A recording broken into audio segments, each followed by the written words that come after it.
Hello again, and welcome back to Illegally Cited. This is Jesse, and I am back for another low vision spotlight game video.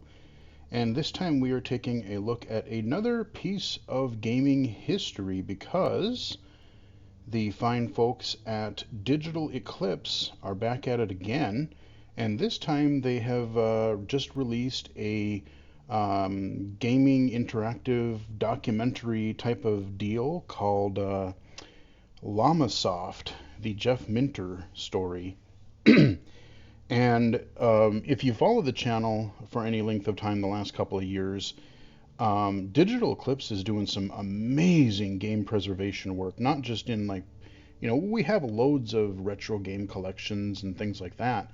But they've started with, they had like the Teenage Mutant Ninja Turtles Cowabunga collection, which was, had a lot of extras, like a lot of the documentation for those games and even like the Japanese stuff, in addition to the games being fully playable and whatnot. But then after that, they started with this Atari 50 collection.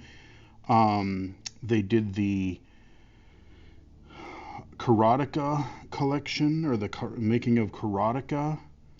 And I feel like I'm missing one more. Like, they've been doing just some stellar,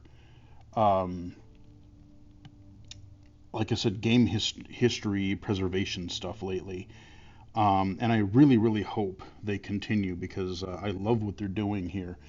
These like Atari 50 and the making of Karateka, these are like interactive documentaries. So you have videos, you have text, you have like artwork, you have screenshots, box art, any number of things. Now, the last couple of things that they've released, I've read a lot about Atari.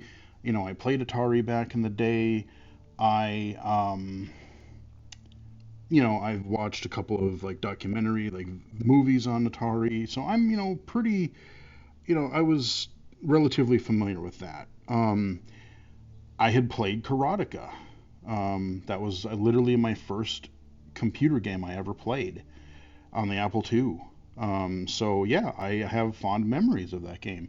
I didn't know a lot about a lot of what was in that documentary, and I found it fascinating.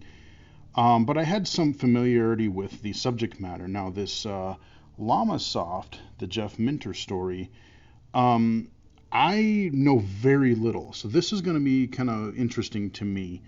I know he's made some really trippy stuff, and I really didn't know of him until I think really around the Xbox 360 days, where he did that Space Giraffe game. There was another couple. I knew that he did Tempest 2000, but I hadn't played that until recently. So I've never, I've just loaded this up right now. When I've done these other ones, I had explored them a bit first. So we're just going to go in. I don't know if this is going to be a super long video. But again, I just want to show you a little bit of another cool piece of gaming history. So, like I said, I know nothing about this.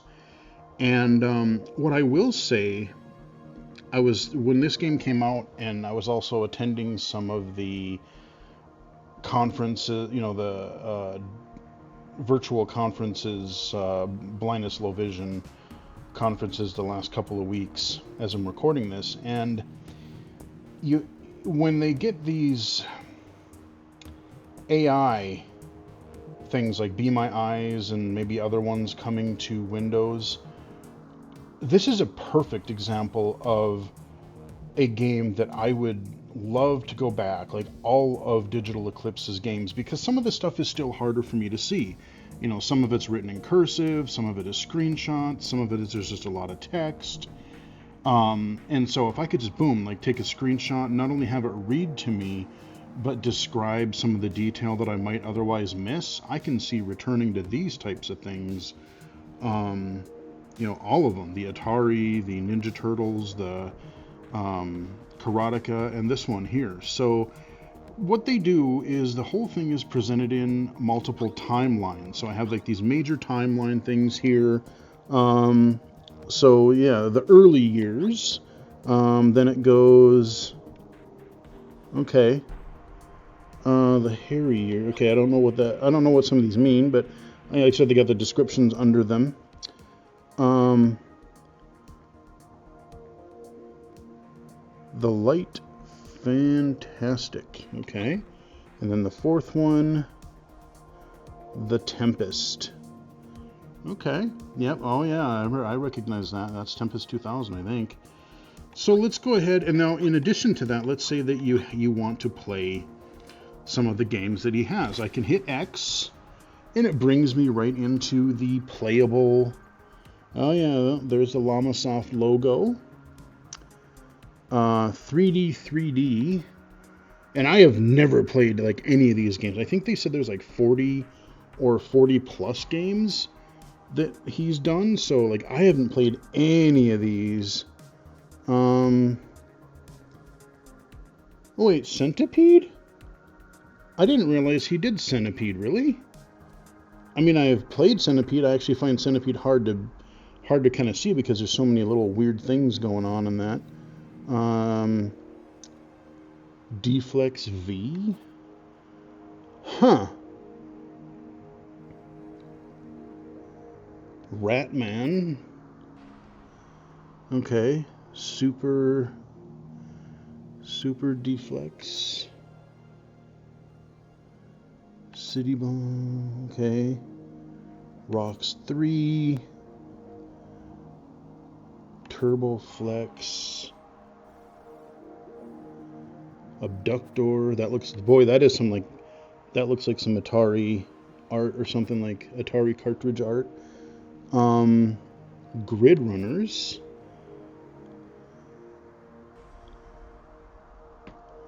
And his attack. Oh, okay. Rocks 64. I'm just kind of checking through to see if I might recognize any of these. Attack of the Mutant Camels, okay.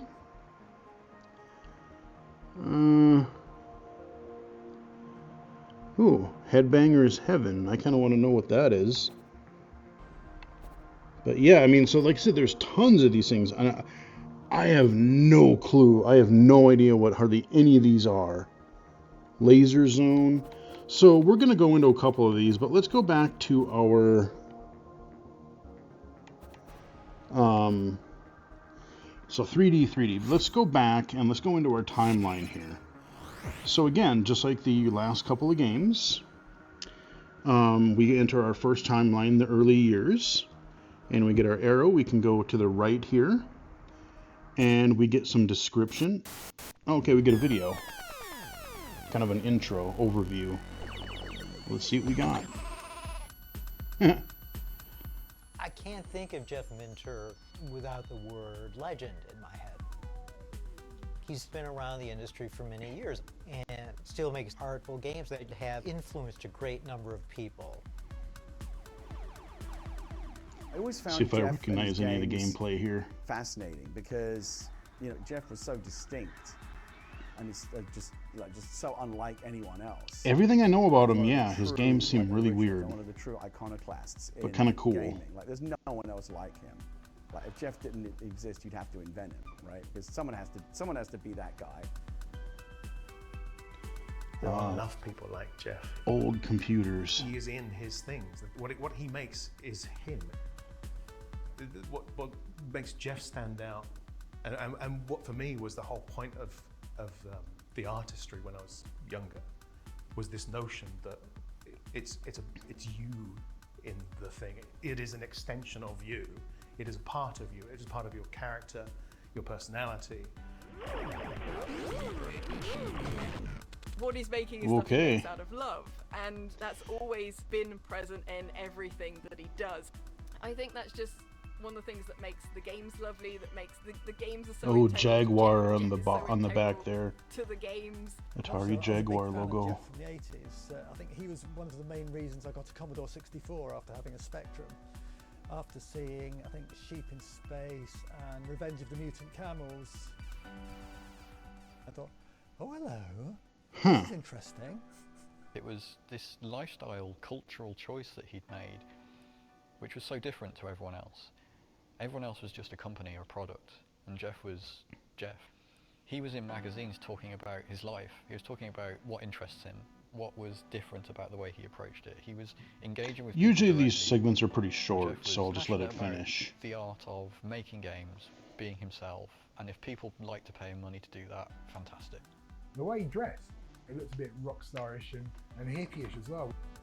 He had long hair and a beard, and he dressed a bit like a hippie, I suppose, which I Nothing could wrong relate with that. to, because in the 70s I grew my hair long. Well, we weren't called, well, we were known as hairies then.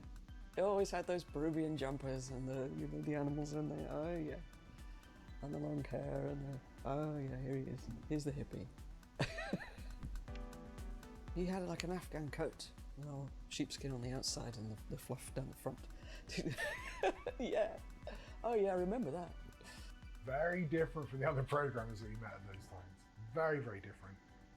It's somewhere between being very rock star and not rock star at all. I can't quite decide. Because I can he see will that. just dress how he likes and speak his mind, and he's very lovely and very open to speaking with everyone. And it is very interesting to see someone who's never really fallen into the trap of wanting to conform to what the industry thinks anyone should be. Jeff's always just made peace, I think, with living in the sideline. He's never given up on game design as a discipline, as a vocation. I think he just released a It's always game very much work. a couple months ago. You know, this Literally. kind of peaceful kind of compromise between like, this is going to be the work, but I'm only going to agree to do this amount of work for something that I really love.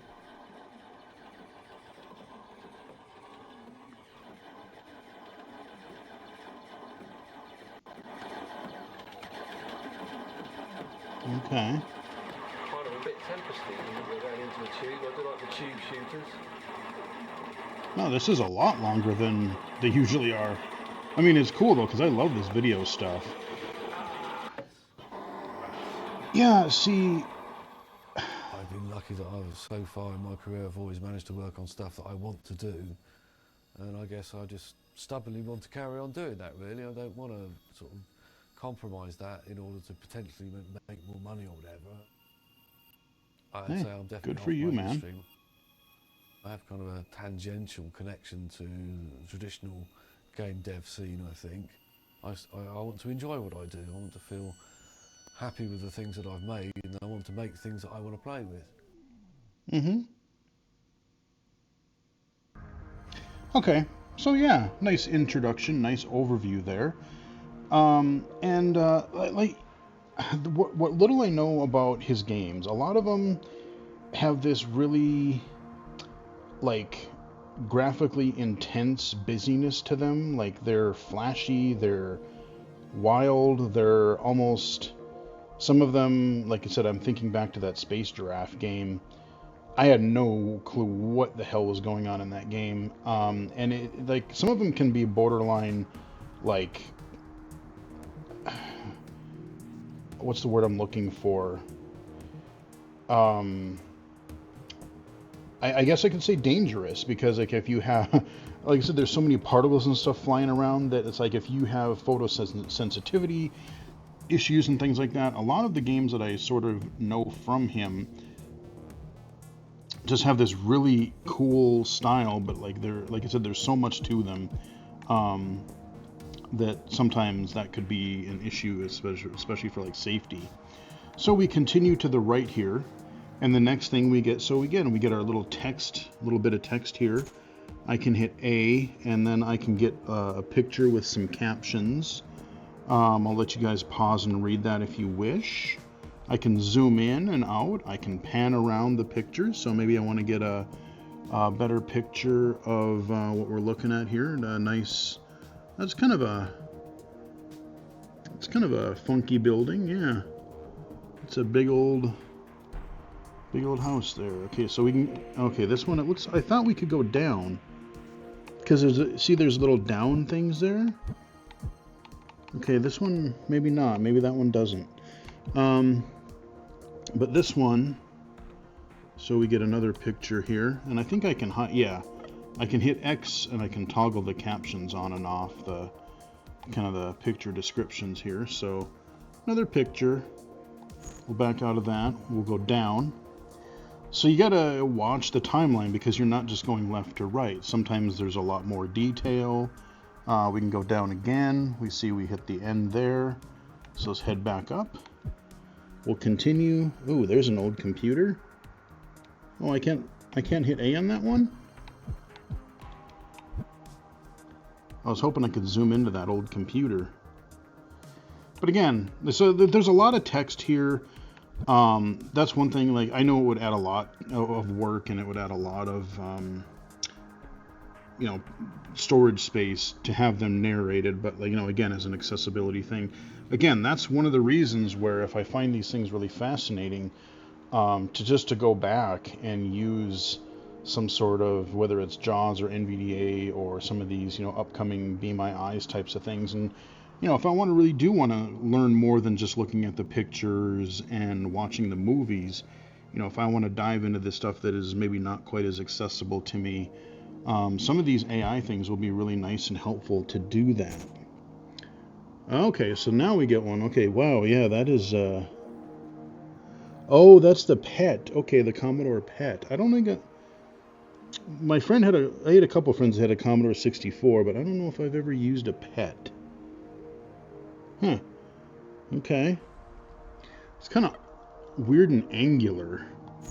Kind of an interesting shape.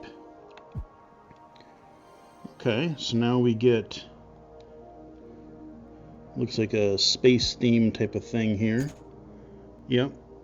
Okay, so like an early game you probably started to create. We can go down into that.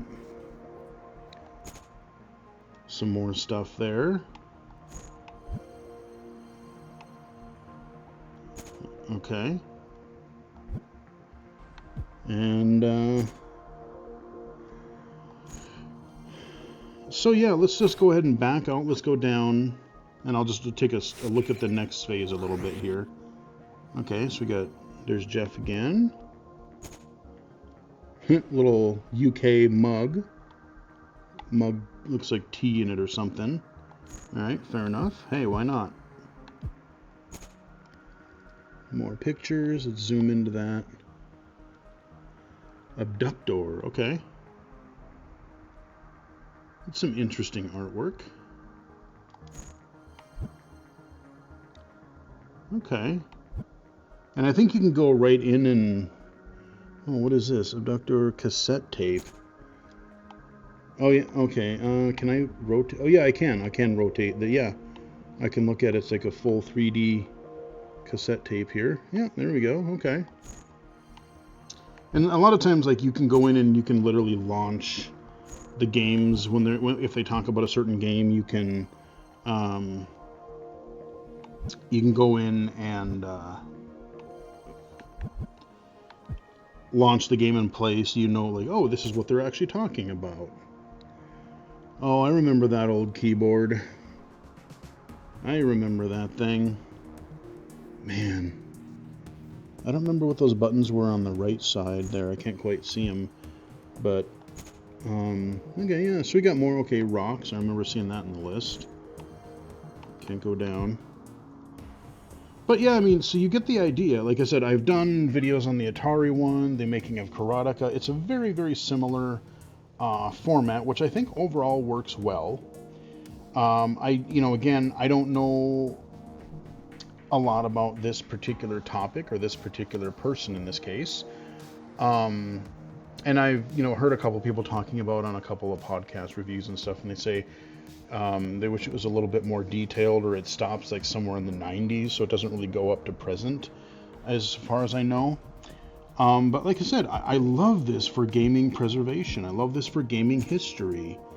It's just a really cool, like this interactive documentary. Like, I really wish, especially for the companies that don't want to license it out for somebody else, like let's say Nintendo or Capcom or any number of companies.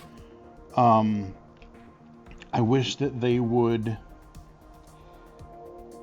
look at these as examples and, you know, do it themselves to a degree. Because, yeah, I mean, like I said, that you can get like the Switch Online stuff or the Virtual Console or any number of classic game collections. Like, those are great, don't get me wrong. I'm super glad that they're made available to modern systems. But again, you know, these guys aren't getting any younger. And, you know, if we want to learn positives, negatives, things that they learned, you know, anything, let's talk to these people while we can. Let's get it, you know, some of them, some people are writing books, some people are in video documentaries, but then you get stuff like this interactive stuff, which I also love.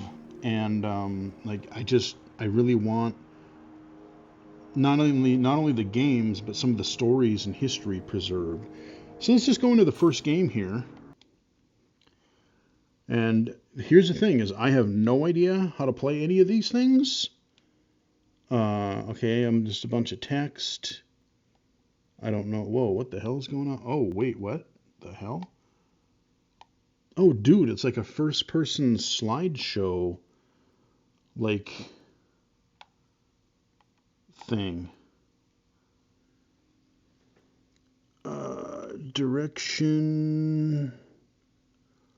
right? Wait. What the hell? Yeah, I probably should have read more of those instruction things, huh? Because I thought I could. I was going forward, but then I can't go back anymore. So I can turn to the right, I think.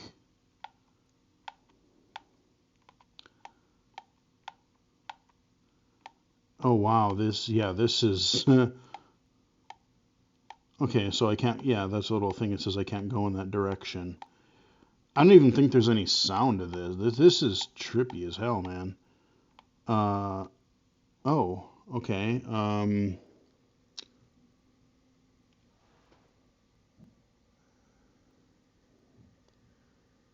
Press S.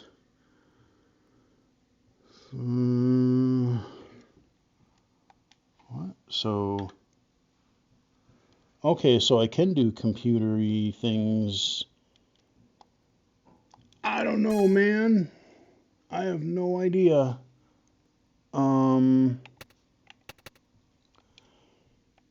Yeah, let's back out of that one. I have no idea. Let's find something that's maybe. So centipede, we know what that is. Let's see what this reflex X is. Okay. Press the key. Blah blah blah. I mean, I like how big the font is. I mean, it's kind of the font is kind of weird, but skill level 1.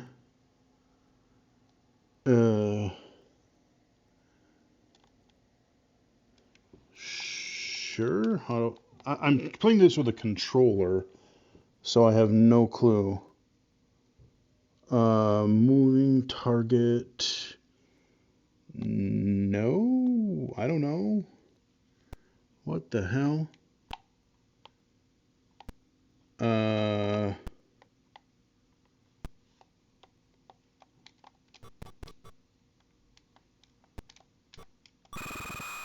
I have no clue, dude. I mean, these are really primitive. Like I said, I should actually read the instructions and whatnot, but let's go. Let's see. Ratman. Oh, this one's got sound. Okay. Okay, I'm that dude. Ow. Okay, what the hell? Wait. What? Okay, he got abducted. Or something. I have no idea. And that's the thing with these early games. You had to kind of... Like, am I supposed to hit that or am I not supposed to? These are games that you really had to, like, use your imagination. And you almost really needed to read the instructions because... I have no idea what the hell this game. I have no idea what I'm doing in this game. So if I okay. Almost looks like something you'd see in like a Tiger game or like a Game & Watch or something. Like it's very minimal. Okay, see, and I can't move, and then he picks me up. Let's see, what does that say? Oh, it disappeared. Yeah, boy, I don't know, man. Again, me not being familiar with any of these games, I don't know, like, which ones would be good to look at. Here's something about, like, a city bomb or something. So we're just going to go into these, and, I mean, even just looking at the artwork, looking at how... Oh, okay. Oh, I think I've played this before. This one was this on the Jaguar? So I'm trying to bomb, right, okay. It just goes repeatedly. And I have to... Okay, at least I understand how to play this one. I've seen this before. Yeah, see, I'm going... I gotta get those top ones. Oh, I did it too far. Seems a little... Yeah, I gotta hit it before. It's a little laggy in like the time I hit the button to when it happens. Okay, we got that one. I want to hit this one now. There we go. That's the one I want. Oh, balls. Ah, and I'm hitting the small one. And you can't just spam them. You have to do them like... Okay, there we go. We got that one. Now. Oh, I got the middle one. I'm going to crash. Yep. Boom. Oh, okay, we got that one, but now I'm screwed. Pacha. Yep. Okay. Yep. I remember, if it wasn't that exact game, there was one, I think it was on one of the, like the Atari collection or something. I remember playing that fairly recently. Actually, it might have been was it a parody on the, it might have even been a parody game on Arcade Paradise, now that I think about it. I don't remember. Rocks 3, let's see. Turbo, let's see. I wanted to look at, let's see what this abductor is. We looked at the, okay, so we're at the bottom. Oh, whoa. Okay. Ow. Okay, I at least understand this. It's like a shooter, but I'm assuming I'm not supposed to hit those. I don't know if any of these are power-ups or not. I'm guessing those are all, yeah, those are hazardous to my health. Okay, I mean, this is a lot. Again, it's not your Galaga, Galaxian, Space Invaders, because the enemies are just going in all kinds of crazy patterns. Okay, so you get an idea of that. Again, a lot of these games are, especially early on, are going to be pretty simple. Grid Runners, this sounds like it could potentially be interesting. Oh. What?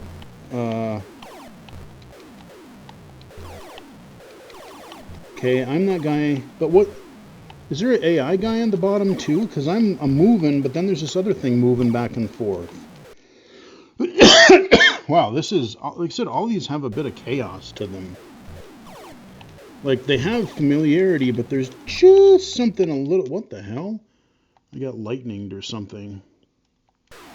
I'm terrible at this. So... Okay, well... Let's see. Use attack. Rock 64. Let's see what Rocks is.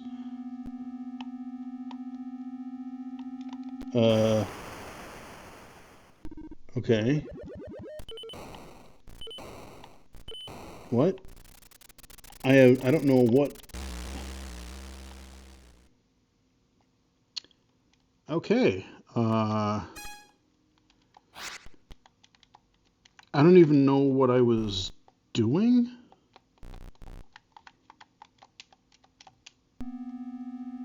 So that thing comes down. I don't know if that's me. And then it flashes.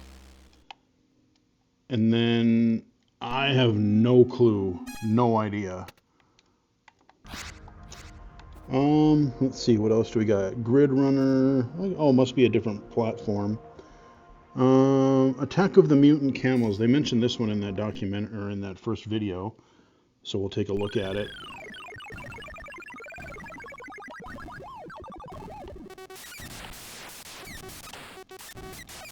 Wait, which one? Where am I here? What? Oh, God. Oh, I'm the ship on the...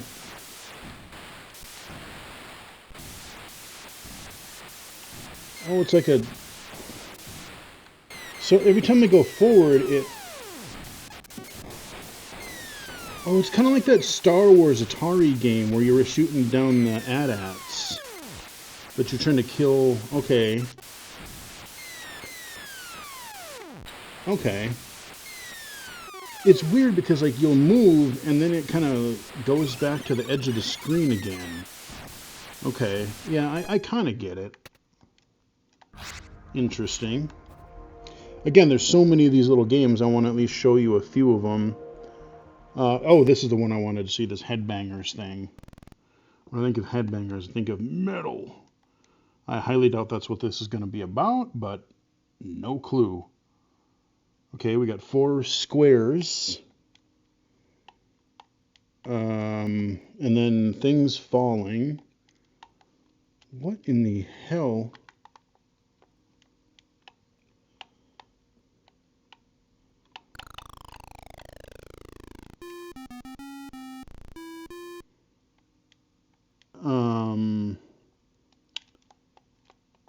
Okay.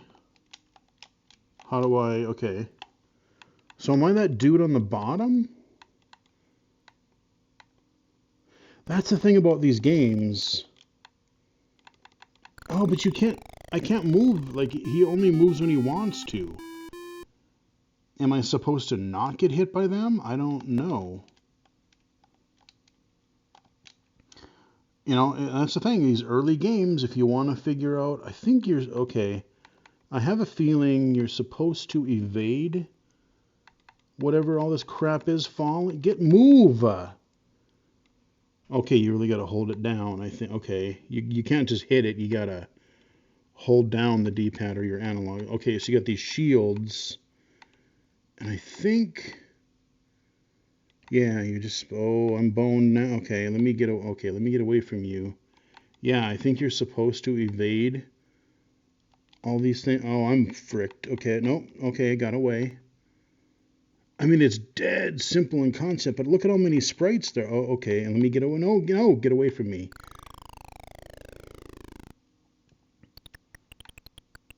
Okay, so I got...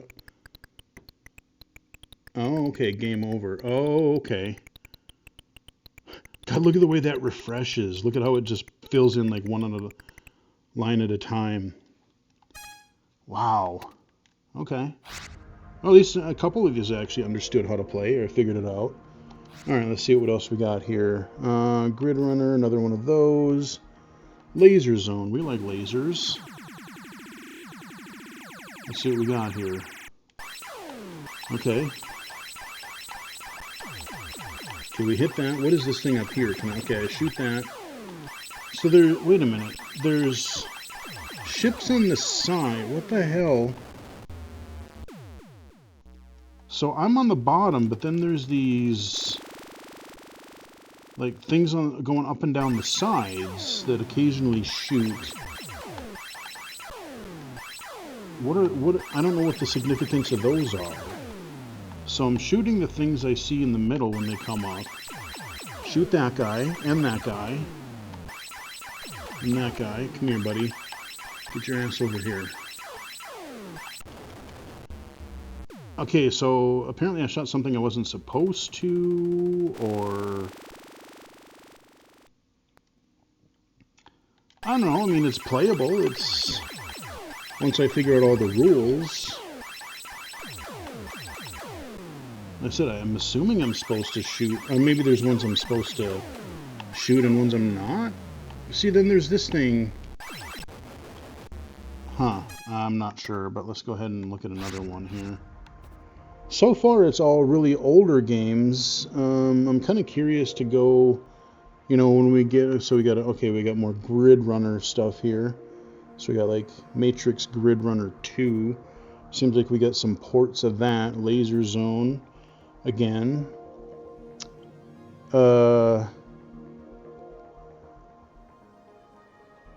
Hover, Hover, okay, well, let's see what this, Hover Bobber, whatever. No, just, okay, what am I supposed to hit here to go?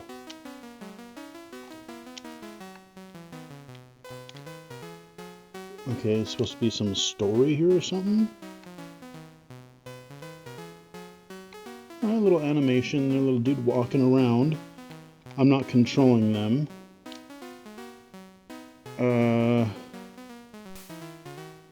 What in the hell?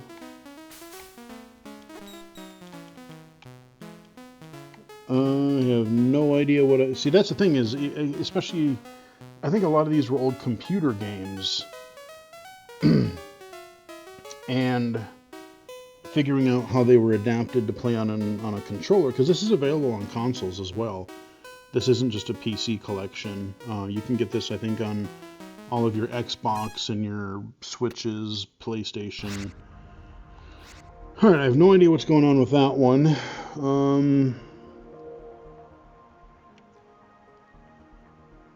I'm just looking for something maybe that... Revenge of the Mutant Camels, so that's like another in that series.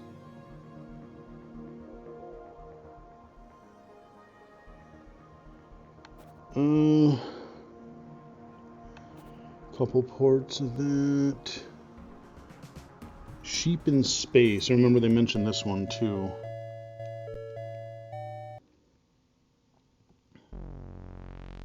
Okay. Wait, what the hell? Oh, weird.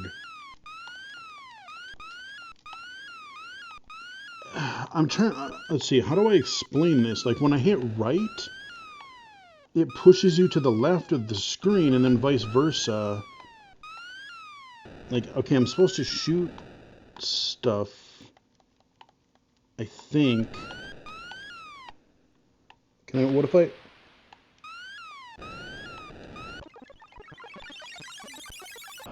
Okay, okay, that was, hitting that thing on the ground was bad, I'm assuming.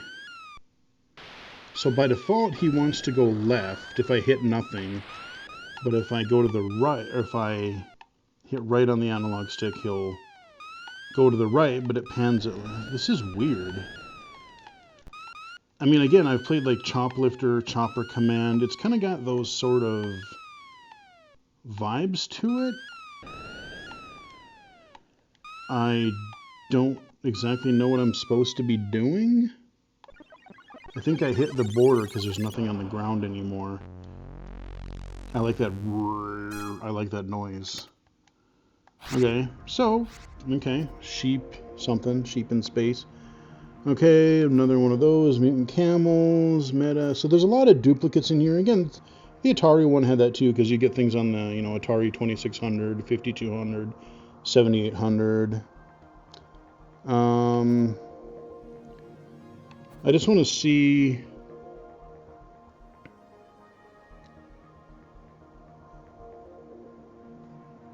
Psychedelia. Okay, this one I'm curious.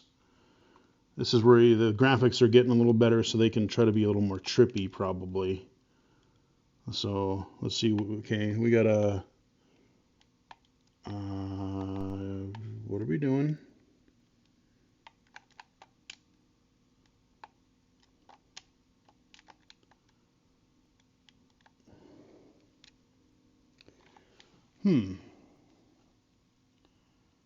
Not entirely sure.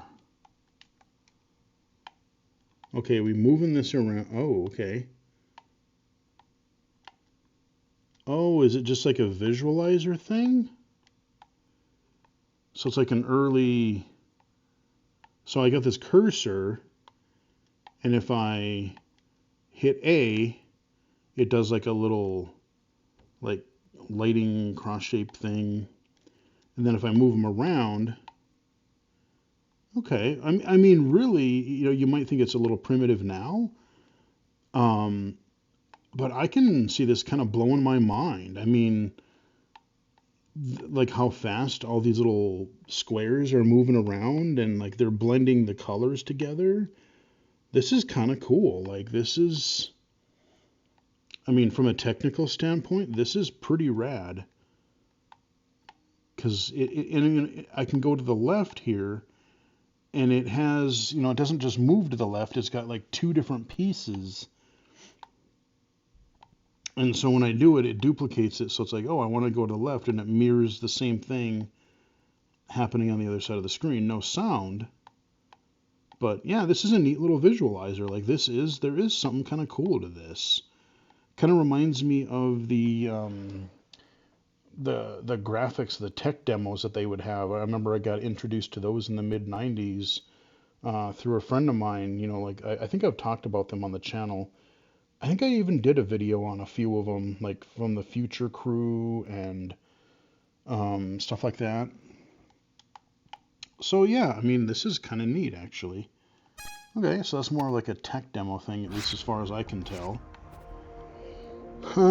Okay, more llama stuff.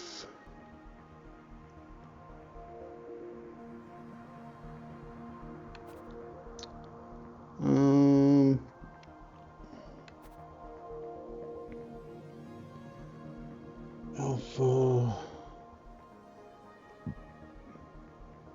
Iridis Alpha. Yeah, man, he's got a lot of games in here. Yeah, Revenge of the Mutant Camels 2.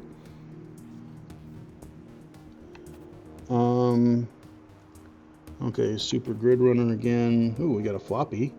So now we're in a different platform. Okay, Attack of the Moon. Okay, another one of those. 89. Actually, this one would be kind of interesting because this one's a little later on. Oh, wow. Oh, yeah, this is... Huh. Whoa. Okay, and now we're getting to the trippy stuff. Here we go. What the heck? Okay, wow. Okay, yeah, this is the Jeff Minter I know.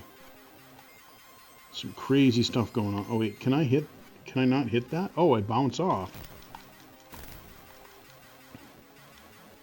So, I think I gotta shoot.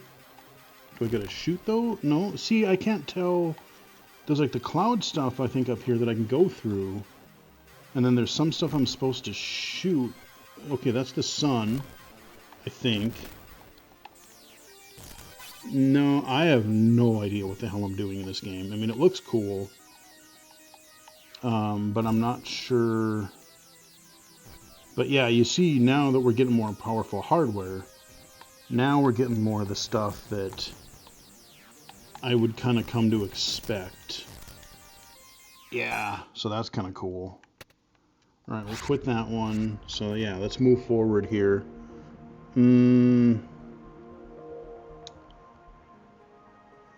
Llamatron 2112.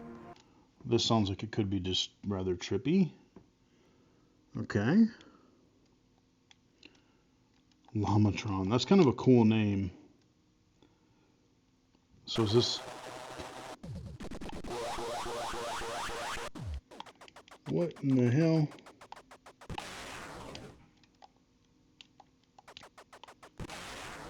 Wait. Okay.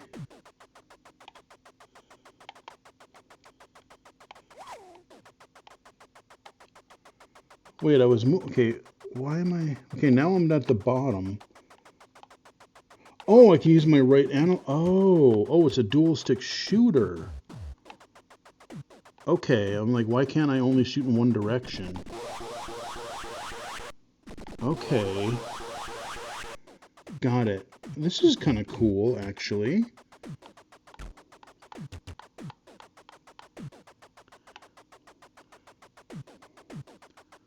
Like, I don't know if they can't hit the bottom. I know I'm just supposed to shoot them all. Kind of like a centipede, millipede type of thing. Okay, we shoot that guy. I wonder if there's certain things I'm supposed to be protecting. I have no clue. But yeah, now that I understand it's a dual stick shooter, it's fairly easy to... Ow, and that guy just rammed right into me from behind. Okay, so we got to keep these moving guys here. Yeah, these things are still trying to zoom in on me. Oh yeah, what the hell? Okay, this is by far one of the trippiest, coolest ones I like so far. This one's...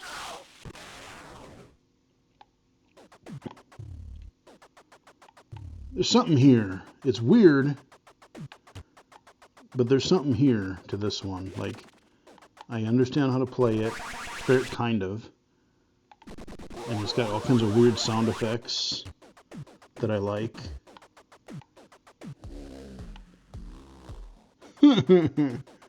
Reminds me of the Twix commercial or the Ferris Bueller. Oh yeah.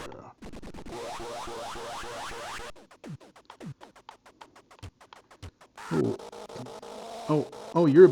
get away from me! Oh, I couldn't get around those. I was trying to kill that big thing chasing me. Huh.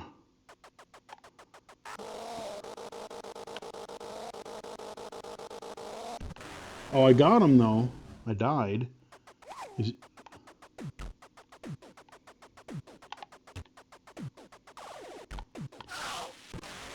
I don't know if there's certain things I'm not supposed to shoot or whatever, but yeah, this is by far the most engaging one so far for me, at least immediately.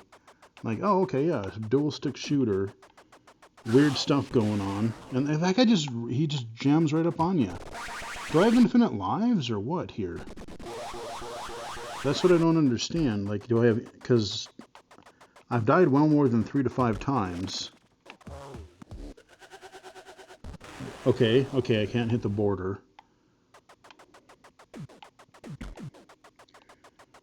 This is kind of weird. Like I said, it's just... You can recognize your traditional arcadey style game, but there's just something a little off, something a little unique about it, in a good way. Okay, so I can collect... Actually, I'm supposed to collect those, I think. Huh. Alright, well, you get the idea. What was that one called? I'll have to come back to that one later. That one was called... Okay, Llamatron 2012. I like that one. That one's kind of cool. Okay, we got another one of those. Mutant Camels. Okay, Tempest 2000. This is where we're going to end. So we'll play a little bit of Tempest. This was on the Atari one too, under the Jaguar section, I think. I mean, this game, it had a hell of a presentation style.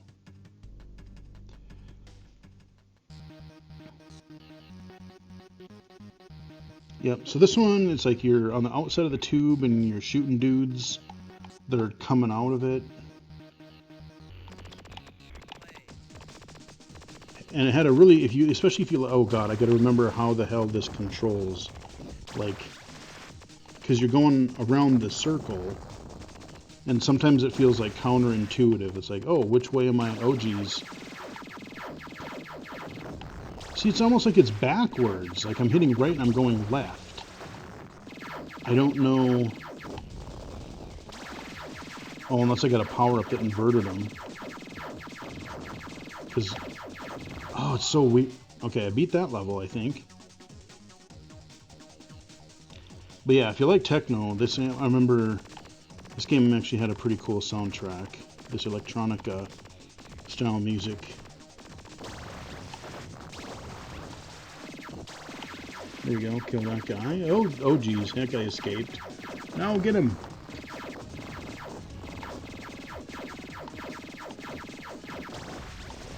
I mean, so simple in look, but I gotta admit, it's stylish as hell. Like, This game, like even visually, like look at it when the scores come out when you hit stuff. It's cool. It's very like minimalist, but with the particles and everything like that. Oh, okay, I did get that one. There we go. Yeah. Okay, some of them got away, I think. I'm not sure what she said there. Alright, now we got a square one. Okay, alright. So, yeah, they have different shapes. I know when I played this on the Atari collection, I think I got fairly far in. Ooh, I died, I think. Oh, now I go back a level. Wait, no, okay, no, it's square. I was gonna say, did I go back a level? Ah! Whoa! That's a cool death noise.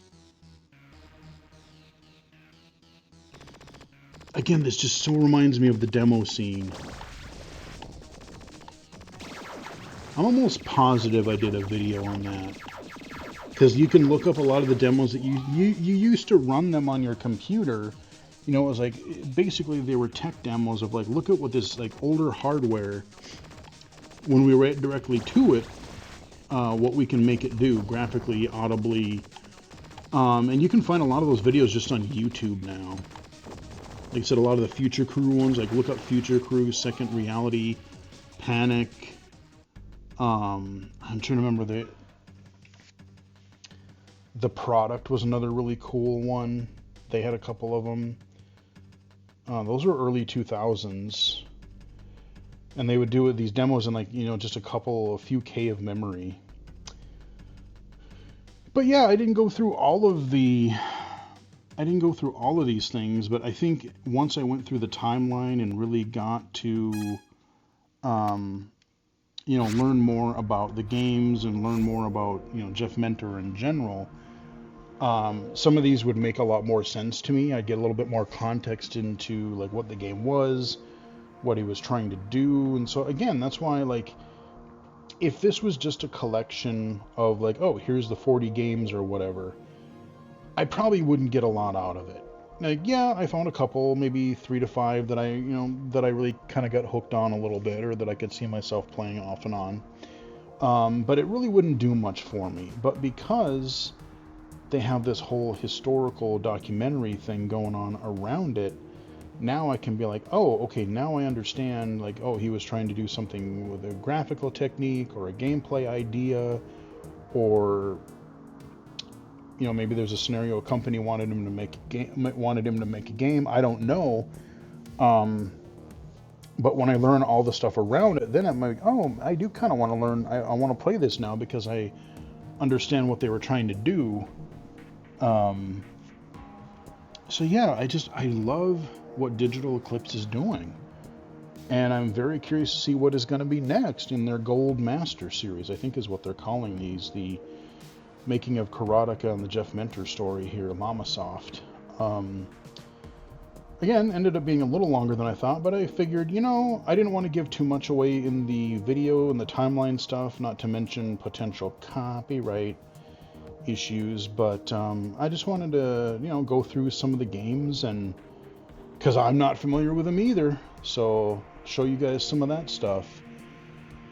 But yeah, that's Llamasoft, a Jeff Mentor story. I hope you guys enjoyed the video. It is available on all of your modern platforms, so check it out and definitely support Digital Eclipse if you like Ninja Turtles, if you like Karateka, if you like Atari. They got some cool stuff out there. So, hope you guys enjoyed it. Give it a like if you did. Follow me on Twitter at BGFH79, twitch.tv/illegally-cited, illegally-cited.com, and right here on YouTube. Until next time, I will chat with everybody again later.